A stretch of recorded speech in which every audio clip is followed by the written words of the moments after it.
नमस्कार,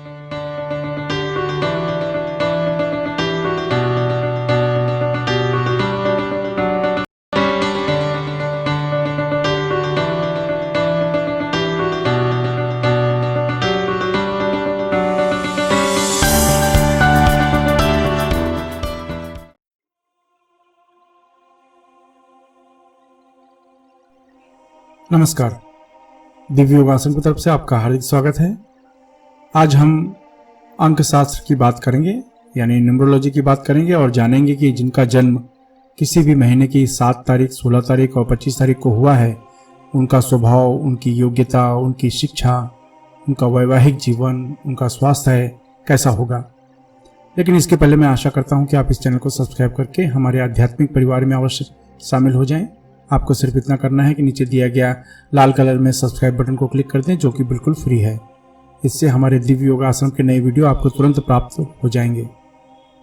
आज हम जानेंगे कि जिनका जन्म 7 तारीख, 16 तारीख और 25 तारीख को हुआ है, यानी जिनका मूलांक 7 है, ऐसे व्यक्तियों के भविष्य के बारे में, ऐसे व्यक्तियों के स्वभाव के बारे में। अंक शास्त्र न्यूमरोलॉजी में मूलांक 7 का स्वामी केतु माना गया है, इसलिए मूलांक 7 के व्यक्तियों पर केतु का विशेष प्रभाव होता है। यदि आपका जन्म किसी भी महीने की 7 तारीख, 16 तारीख और 25 तारीख को हुआ है तो आपका मूलांक 7 होगा और आपका पूरा जीवन 7 अंक से किसी न किसी रूप से जुड़ा हुआ होगा। यानी आपका पूरा जीवन 7 अंक से किसी न किसी रूप से प्रभावित होता रहेगा। मूलांक 7 वाले व्यक्ति गूढ़ विद्या और साहित्य और तंत्र मंत्र में भी रुचि रखते हैं। मूलांक 7 वाले व्यक्ति दार्शनिक स्वभाव के माने जाते हैं। इनकी तर्क शक्ति मजबूत होती है। ये धार्मिक स्वभाव के माने जाते हैं, पर पुरानी रीति रिवाज तथा मान्यताओं से दूर रहने की कोशिश करते हैं। ये धार्मिक होते हैं पर आडंबर पसंद नहीं करते। इनका मन अशांत रहता है। ये अपने एक विचार पर ज्यादा समय तक टिक नहीं पाते। इनका स्थान परिवर्तन हमेशा होते रहता है।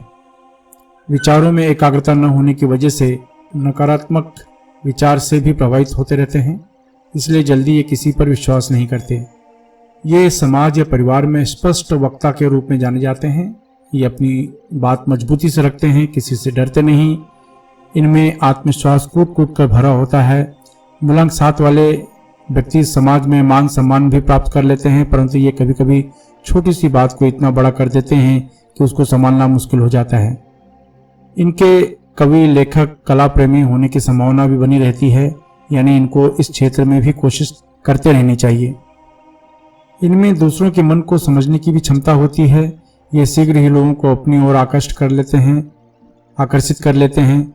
मूलांक 7 के व्यक्ति दिमाग के तेज होते हैं। इनकी स्मरण शक्ति भी मजबूत होती है। समस्याओं से न घबराते हैं और न डर कर भागते हैं, बल्कि इनका डट कर मुकाबला करते हैं। इसी कारण ये जो ठान लेते हैं उसे पूरा करके ही दम लेते हैं।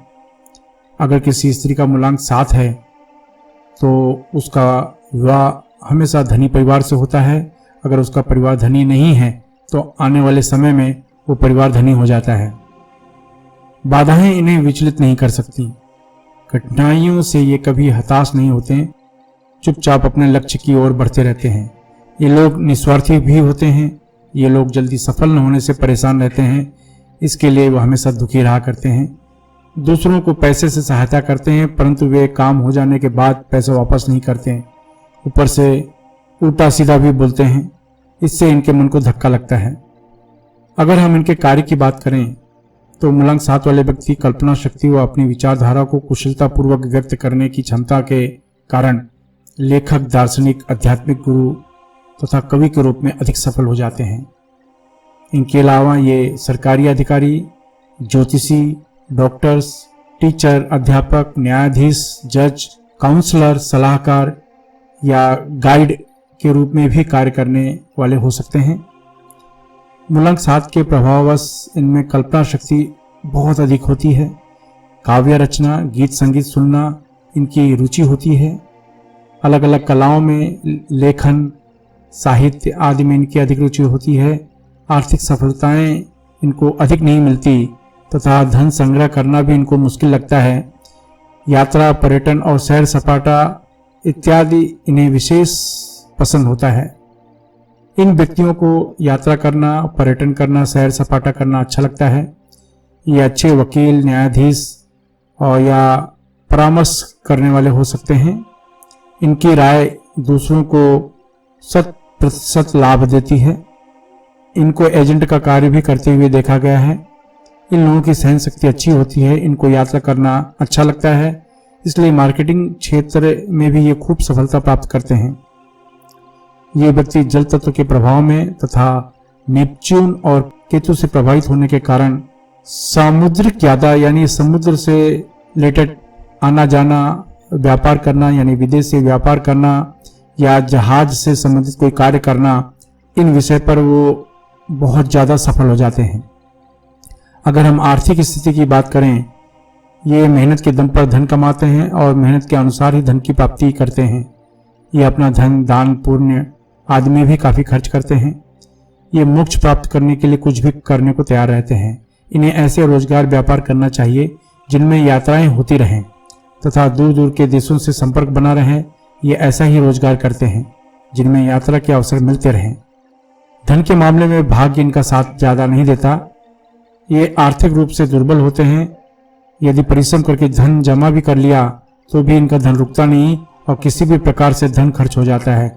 लेकिन कुंडली में केतु की मजबूत स्थिति इनको बड़ा उद्योगपति तक बना देती है। अगर हम इनके पारिवारिक और विवाहित जीवन की बात करें तो इनका विवाहित जीवन प्रायः सुखी रहता है, लेकिन इनका प्रेम संबंध ज़्यादा समय तक टिक नहीं पाता।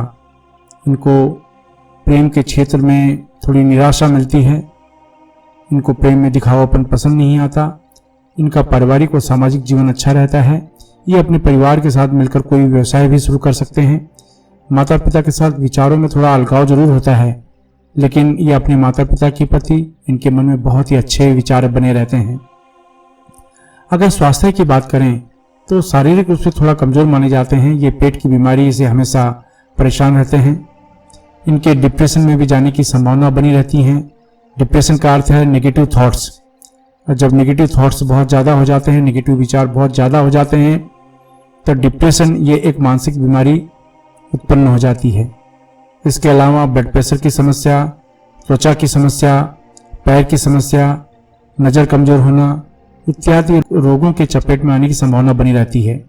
अगर हम शिक्षा की बात करें तो ये शिक्षा में बेहद रुचि रखते हैं। इस कारण ये हमेशा कोई न कोई पढ़ाई करने की तलाश में लगे रहते हैं।